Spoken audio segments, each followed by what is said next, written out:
Il y a au Québec des milliers d'entrepreneurs. Ils sont un véritable moteur de l'économie et dirigent des entreprises de toutes les tailles. Je viens à la rencontre des entrepreneurs de notre région. Je veux savoir qui ils sont et comment ils font. Aujourd'hui, j'accueille Mme Prunelle Gratton, qui porte plusieurs chapeaux, mais elle est entrepreneur et elle enseigne l'entrepreneuriat. Oui, absolument. Donc, bonjour. Bonjour et bienvenue. Merci. Expliquez-moi ça. Est-ce que ça s'apprend, comment devenir entrepreneur? Oui, parce que c'est un métier en soi. Donc, les gens ont des spécialisations dans leurs différents domaines, mais lorsqu'ils veulent fonder une entreprise, ils vont prendre le chapeau d'entrepreneur. Et ce chapeau-là, il faut peut-être être aidé un petit peu parfois pour comprendre comment l'utiliser et mieux mettre en activité notre entreprise. Donc, est-ce que vous pouvez me décortiquer ça un peu? Qu'est-ce qu'il faut apprendre ou qu'est-ce qu'il faut développer comme compétences? Bien, il faut développer nos aptitudes entrepreneuriales d'abord. Hein? On en a tous à la base acquises, mais il y en a qu'il faut parfois travailler un peu plus. On pourrait penser, par exemple, à l'adaptabilité. Donc, c'est pas toujours la même chose d'être chef d'entreprise que d'être un employeur à l'intérieur d'une entreprise qui est dirigée par un chef d'entreprise. Il y a aussi tout l'aspect de savoir déléguer de bonne façon à nos employés, par exemple, ou aux ressources dont on dispose, de donner les bons outils, de savoir également comment aller chercher du financement, comment aller chercher des ressources et les utiliser à bon escient. Il y a aussi la rédaction du plan d'affaires, qui est, selon moi, l'outil magique. Magique dans le sens où il va nous aider à pouvoir aller plus loin et à voir venir les choses. Donc, un plan, comme quand on décide de partir en vacances, par exemple, et qu'on veut aller en voyage, on va décider d'aller à une destination et on va faire un itinéraire. On va décider où on dort, ou quelle activité on veut faire, qu'est-ce qu'on veut vivre comme expérience. Donc, le plan d'affaires, c'est cet outil pour l'entrepreneur qui va lui permettre de développer une entreprise qui est viable et qui est faisable. Donc, la faisabilité aussi, valider que notre projet d'affaires a du sens et qui peut se concrétiser. Donc, vous enseignez tout ça ou des parties de ça? Tout ça. Tout ça, OK. Et bien plus. Bon. Donc, premièrement, où est-ce que vous enseignez? Actuellement, moi, j'enseigne pour une école qui s'appelle EMICA, qui est l'École des métiers de l'informatique, du commerce et de l'administration de Montréal. Par contre, on enseigne à la grandeur du Québec. Donc, on a des étudiants à la grandeur du Québec parce qu'on enseigne en virtuel. J'ai longtemps aussi enseigné dans 2 autres écoles qui étaient plus axées sur l'entrepreneuriat au féminin. Mais depuis 8 ans, je suis chez EMICA. Parfait. On va revenir sur l'entrepreneuriat au féminin un peu plus tard, parce que je trouve ça intéressant comme idée. Mais donc là, est-ce que tous les enseignants enseignent de façon virtuelle? Actuellement, chez EMICA, oui. Depuis la pandémie, il y a beaucoup de choses qui ont changé. Oui. Mais ça nous permet d'avoir un plus large... pas public, mais les étudiants peuvent venir de partout. Avant, malheureusement, j'avais la restriction qu'il fallait qu'ils puissent se rendre en classe. Donc, vous, est-ce que vous êtes installé dans les Laurentides? Oui. OK. Donc, vous enseignez à partir d'ici. Absolument. À des gens partout au Québec. Oui. Et donc, quelqu'un qui serait dans la région des Laurentides, mais qui n'a pas besoin de se déplacer. Non. Et je pense que c'est quelque chose qu'il faut souligner, parce que des fois, on pense en région qu'il faut sortir. C'est plus le cas maintenant. Non. Pas du tout. Donc, n'importe qui, j'ai des gens à Chibougamau, Sherbrooke, les Laurentides, Montréal, n'importe où, ça permet d'y avoir accès. Et ça permet aussi, parce que dans un groupe, on est 25-30 étudiants plus moi l'enseignante, mais il y a l'expertise de chacun qui permet d'être mélangée aussi. Et chaque région a ses spécificités, mais on peut apprendre d'autres régions également. Donc, quand j'essaie d'imaginer le cours, c'est genre, mettons Zoom, je ne sais pas si c'est Zoom, mais un format. Zoom. Un Zoom avec toutes les petites têtes. Absolument. Okay. Et donc, à l'intérieur de ça, bien, on a des activités, on a des apprentissages, on fait des activités de groupe, mais chacun arrive avec son propre projet. Sauf que même que si vous avez un projet de pâtisserie, par exemple, il y a des éléments à l'intérieur de ça qui peuvent être aussi intéressants pour quelqu'un qui décide de partir un garage ou qui décide de partir une entreprise de cybersécurité pour les PME, par exemple. Oui. Mais encore là, je pense que pour encore démystifier tout ça, un entrepreneur, c'est autant quelqu'un qui part à un salon de coiffure ou un garage que quelqu'un qui part quelque chose qui devient peut-être des jardins à un moment donné. Là. Absolument. C'est tout. Absolument. Moi, j'enseigne autant pour des entrepreneurs qui sont dans le B2B, donc business to business, c'est-à-dire une entreprise qui s'adresse à des produits ou des services pour une autre entreprise, que du B2C, donc une entreprise qui adresse ses produits et services à monsieur, madame, tout le monde. Est-ce qu'il y a un concept qui est difficile à faire comprendre aux étudiants dans tout ce que vous enseignez? Est-ce qu'il y a quelque chose qui est plus difficile ou plus facile? Bien, je pense que toute la partie de l'étude de marché, je dirais que la plupart des entrepreneurs ont une idée qu'ils vont devoir faire une étude de marché. L'appliquer, c'est un petit peu plus... beaucoup de recherche, hein? Okay. Beaucoup de recherche sur le terrain auprès de leurs futurs clients, donc pour obtenir des données primaires, mais aussi toute la recherche en ligne et tout ça, des données déjà existantes, donc on appelle des données secondaires, pour comprendre, dans le fond, le macro-environnement dans lequel ils vont évoluer. Qu'est-ce qui va avoir des influences sur leur entreprise par rapport, par exemple, aux politiques gouvernementales, à ce qui se passe économiquement dans la région dans laquelle on se trouve, aux habitudes sociales de leurs clients, etc., etc. C'est beaucoup de travail, mais c'est tellement essentiel. Et quand on comprend l'utilité, on peut le faire avec du plaisir. OK. Donc, mais ça, c'est quelque chose, peut-être les gens sont peut-être un peu rébarbatifs à le faire. Oui. Est-ce que, contrairement, il y a quelque chose que les gens font spontanément? Parce que moi, j'ai toujours l'impression que l'entrepreneuriat, c'est plus spontané. Je ne sais pas pourquoi j'ai cette impression-là. Ça ne l'est certainement pas. Non, parce que les entreprises qui partent sans plan d'affaires ont un risque d'échec beaucoup plus élevé que ceux qui vont suivre des formations, qui vont faire un plan d'affaires. Et il y a aussi toutes les entreprises qui se font accompagner par des organismes aussi par la suite. Je pense que c'est une entreprise sur 5 qui, au bout de 5 ans, va être en difficulté lorsqu'elle n'a pas fait de plan d'affaires. Plus que difficulté, là, on parle même de faillite ou de fermeture lorsqu'elle n'a pas fait de plan d'affaires et n'a pas été accompagnée. Alors, c'est d'où l'importance de le faire. OK. Donc, plan d'affaires, qu'est-ce qu'il faut savoir? Qu'est-ce qu'on met dans un plan d'affaires? Comment on le fait? Bien, d'abord, on va déterminer c'est quoi notre mission d'entreprise, notre vision, nos valeurs, où est-ce qu'on s'en va. En fait, la mission d'entreprise, c'est la raison d'être de l'entreprise. Donc, pourquoi on existe? Qu'est-ce qu'on offre? Okay. On va également établir notre offre de produits et services. En détail, qu'est-ce qu'on veut offrir, déterminer nos prix, hein? Déterminer notre distribution, comment on va rendre le produit de notre entreprise au client. On va déterminer aussi nos besoins en ressources, que ce soit humaines, financières, matérielles, immatérielles, comme informatique, etc. Et on va faire notre fameuse étude de marché. Et ensuite de ça, on va faire notre... excusez-moi. On va faire nos prévisions financières pour voir, parce que là, on l'a tout écrit en mots. Maintenant, on va aller le valider en chiffres. Est-ce que ça se tient? Moi, je parlais de faisabilité tantôt. Le plan d'affaires, la première raison pour laquelle on va le rédiger, c'est pour voir si notre projet est faisable et s'il est viable dans le temps. Voilà. Donc, quelqu'un qui fait, mettons, un salon de coiffure ou un garage, de savoir qu'il y a assez d'automobiles dans le village où il y a assez de personnes qui veulent se faire coiffer, qui ont les moyens de payer pour ces choses-là, pour les services. Puis pour continuer sur ce que vous dites, est-ce qu'il y a des concurrents? Est-ce qu'ils comblent le marché? Est-ce qu'il y a encore de la place dans le marché pour quelqu'un d'autre? Okay. Puis, vous avez parlé un peu de l'entrepreneuriat au féminin. Juste rapidement là-dessus, c'est quoi qui est différent quand on parle de ça? Je pense que ça tend à changer, j'en suis très heureuse, mais il reste que c'est quand même une réalité. Les femmes ont plus de difficultés, en général, hein, à établir le juste prix. C'est comme s'il y avait cette idée que les femmes sont là pour aider, pour soutenir. Donc, on a de la difficulté souvent... Trouver sa propre valeur. Oui. Ah oui, mais surtout à l'établir et à le demander aux clients. Donc, à ce niveau-là. Il y a aussi cette idée de l'homme complet veston-cravate, hein? C'est ça, l'image qu'on se fait, l'entrepreneur en général. Donc, les femmes, des fois, peut-être, ont l'impression qu'ils ont moins de place dans l'entrepreneuriat, alors qu'elles ont des aptitudes extraordinaires pour être des leaders et des entrepreneurs.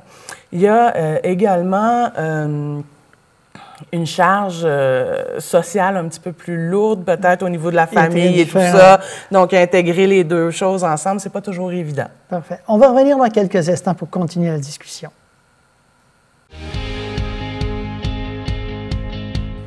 Me voici de retour avec Mme Prunelle Gratton, qui est enseignante et coach en entrepreneuriat.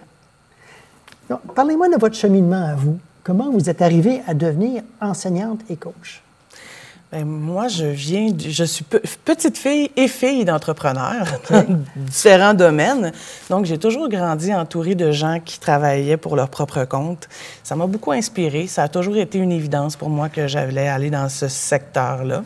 J'ai fondé à l'époque, en milieu des années 2000, une entreprise qui s'appelait Zetica, et qui était une entreprise qui faisait la promotion de la consommation responsable au Québec.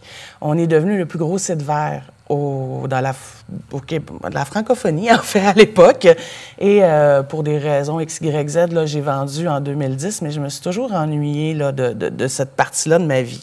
J'ai eu la chance de devenir juge sur la mesure STA pour la région de Rosemont à Montréal, que j'ai fait ça pendant 3 ans et j'ai accompagné 400 entrepreneurs pendant 2 ans, là, tout au long de leur développement. Donc, j'ai beaucoup aimé ça. Et un jour, je faisais aussi des conférences en marketing web parce que je travaillais dans une boîte de marketing web. C'est ça, je veux juste approfondir ce côté-là aussi, mais continuez. Oui, et là, j'ai eu la chance d'aller un jour dans un cours de lancement d'une entreprise pour donner une mini-conférence et je suis tombée en amour avec l'enseignement de l'entrepreneuriat. Et je me suis lancée et ça fait presque 14 ans que je fais ça maintenant. Et donc, tomber en amour, entre tomber en amour avec quelque chose et arriver à le faire, c'est quoi le processus, là? J'ai postulé à une offre d'emploi pour enseigner vente conseil et lancement d'une entreprise dans un organisme qui s'appelait Mon projet d'affaires et on m'a embauché sur le nombre d'années d'expérience que j'avais et les diverses expériences que j'avais. Et ça s'est comme enchaîné. Et j'ai changé là, à deux reprises, mais j'enseigne depuis 14 ans et j'ai vu des centaines et des centaines et des centaines d'entrepreneurs passer devant moi, puis la passion est toujours là. Parlez-moi un peu du marketing, parce que ça, c'est un de vos domaines, je crois. Marketing web, plus précisément. OK. Oui.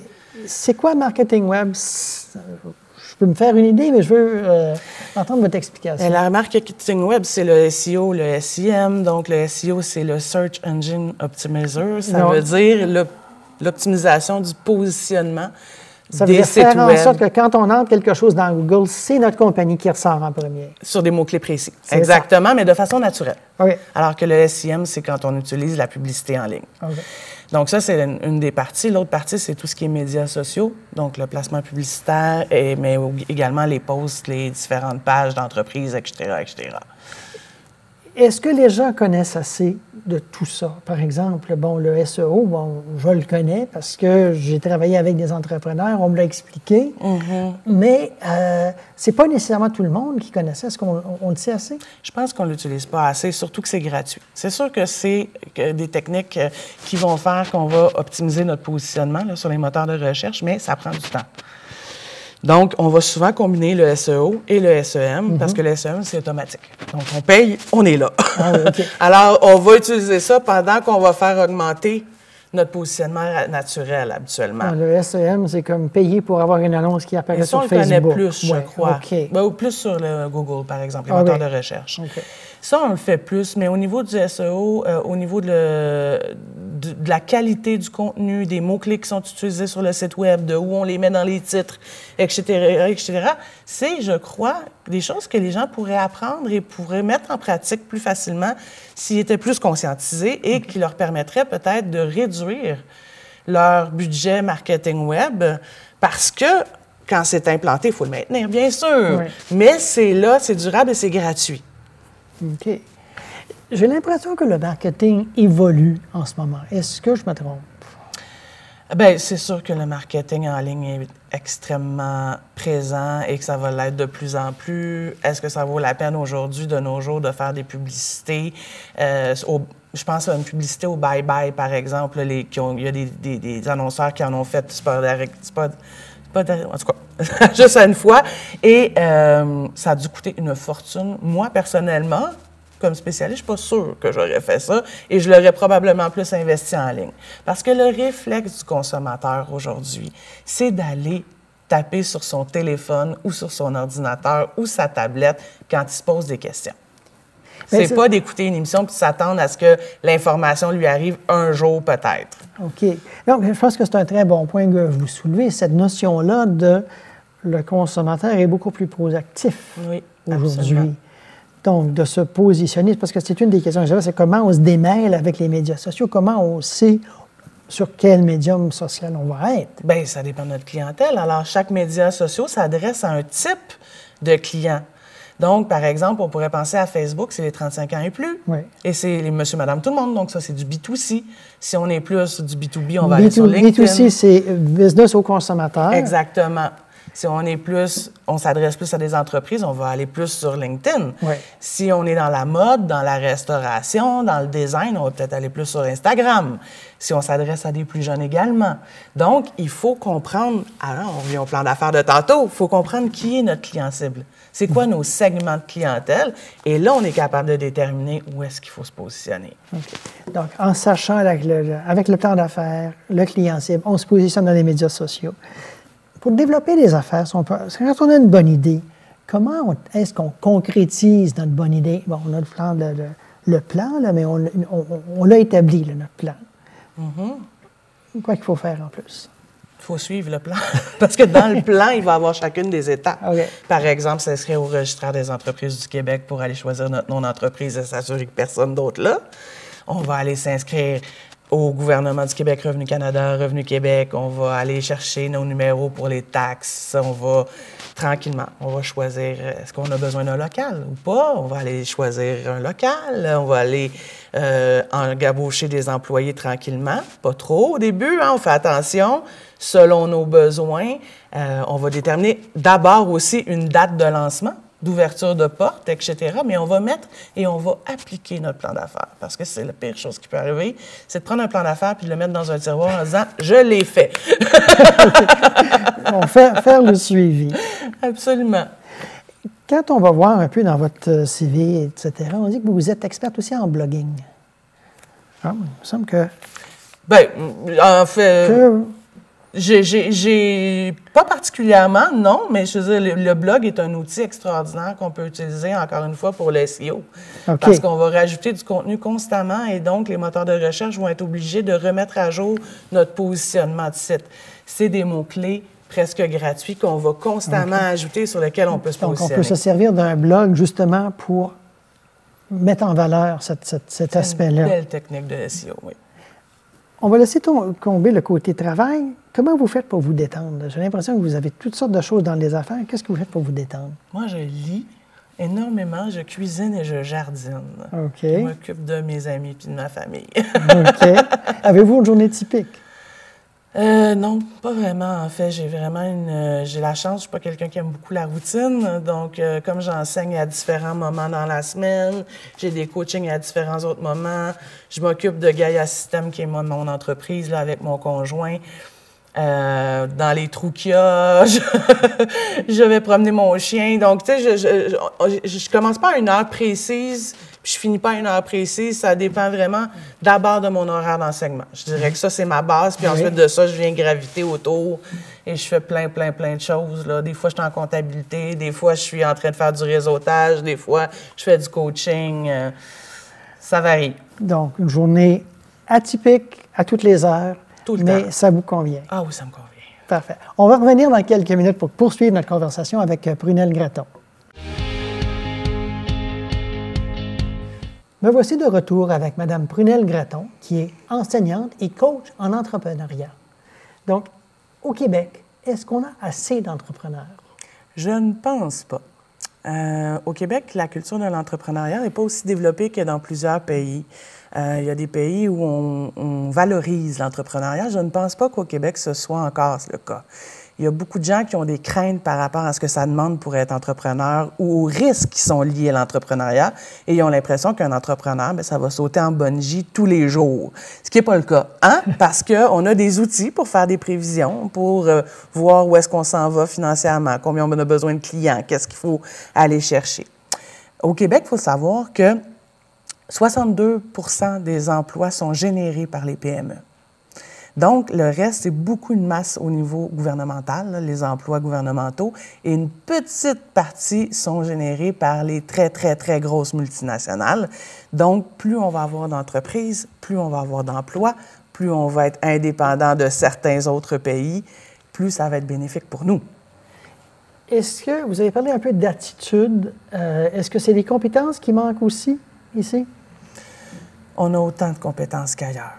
On a juste... Non, je ne parle pas d'intelligence, mais des aptitudes spécifiques. Oui, mais on a autant de compétences et d'aptitudes spécifiques qu'ailleurs. Je pense que c'est vraiment culturel. Je pense qu'il y a une façon de voir l'entrepreneuriat qui est à changer parce qu'il y a une certaine crainte qui est reliée et qui peut être déconstruite, finalement. OK. Donc, c'est un peu ça que vous faites avec, en l'enseignant. Absolument. Et quelle est la meilleure façon d'acquérir des compétences pour devenir entrepreneur? Il y en a plusieurs. Il y en a d'abord la formation. Moi, je pense que la formation en lancement d'une entreprise, en vente conseil, mais dans différents milieux, en comptabilité, en médias sociaux, etc., là, dans gestion des ressources humaines, tout ça. Mais il y a aussi le réseautage. Donc, apprendre aussi ce qui se passe sur le terrain auprès de d'autres entrepreneurs qui ont vécu des situations qu'on a vécues ou qu'on pourrait vivre. Et en entendant leurs histoires, en voyant comment ils ont réagi, en voyant qu'est-ce qui a fonctionné, en voyant leurs expériences, hein, je dis ça au lieu des erreurs, parce que en entrepreneuriat... Oui, on va parler des erreurs. C'est ça. On essaie de plus transformer ça en positif. Mais donc, en se fiant aux expériences des autres, on peut aussi apprendre beaucoup et se former et devenir un meilleur entrepreneur. Donc, on fait la formation, mettons, à l'école, puis ensuite, on continue en se perfectionnant, en apprenant des autres dans notre milieu. Donc, on peut pas s'isoler. Absolument. C'est super important de rester entouré. Un entrepreneur, s'il ne évolue pas lui-même déjà dans un milieu entrepreneurial, peut se sentir très rapidement seul au monde et peut aussi manquer de soutien. Donc, le réseautage, le fait d'avoir des amis entrepreneurs, de s'entourer de gens, ça permet vraiment de pouvoir parler de nos difficultés, etc., et de s'entraider à l'intérieur de ça. Pour parler de déception, beaucoup d'entrepreneurs vont faire face à des déceptions, allant de « ça ne va pas aussi bien que j'aimerais » que jusqu'à la faillite. Comment on fait face à ça? Comment on fait pour passer à travers? Et vous savez, dans la journée de n'importe qui, il y a des bons moments puis des moins bons dans une semaine, dans un mois. C'est important de ne pas s'accrocher aux moments plus difficiles, de se retrousser les manches, de trouver des solutions. Je pense qu'une des aptitudes les plus importantes pour un entrepreneur, c'est savoir trouver des ressources et des solutions, être capable de voir les opportunités. Et donc, d'avoir un plan bien préparé. Je reviens encore à mon plan d'affaires. Votre plan d'affaires, est-ce qu'il faut le mettre à jour, le plan d'affaires? Oui, absolument. À quelle fréquence? 6 mois, 1 an, ça dépend dans quel milieu on est. Si on est dans des milieux très technologiques qui vont très vite, où il y a de la concurrence qui arrive rapidement avec des nouvelles technologies, bien sûr, il y a des éléments du plan d'affaires qu'on va devoir mettre plus rapidement à jour. Il y a des milieux qui sont plus tranquilles quand même, on va se le dire. Alors là, on peut peut-être se permettre de revoir ça aux années. Mais en fait, il n'y a pas tant de délai précis que qu'est-ce qui se passe dans le macro-environnement. Donc, si ça évolue rapidement, il faut réagir. On réagit rapidement. Il y a aussi la notion d'être travailleur autonome versus un boss de 50 employés. Je veux dire, l'un est autant valable que l'autre, mais est-ce que la plupart des gens veulent avoir une grosse compagnie ou est travailleur autonome, c'est... Ça peut être tout aussi intéressant. En fait, vous me parlez de forme juridique en ce moment, donc entreprise individuelle, travailleur autonome ou entreprise incorporée, etc. Donc, c'est tout aussi intéressant, puis il faut faire attention de ne pas croître trop vite non plus. Dans les entreprises, souvent, les entrepreneurs vont se dire « Ah, je veux avoir une grosse compagnie, avoir plein d'employés », mais il faut trouver son seuil de rentabilité. Donc, plus on a d'employés, plus on peut offrir de services, de produits en général, mais parfois, notre charge salariale est trop élevée. Et là, on rentre dans un mur. Donc, c'est vraiment important de voir qu'est-ce qu'on veut avoir comme type d'entreprise? Quelle personnalité on a? Est-ce qu'on a le goût de gérer des gens? Est-ce que dans quel secteur d'activité on est aussi?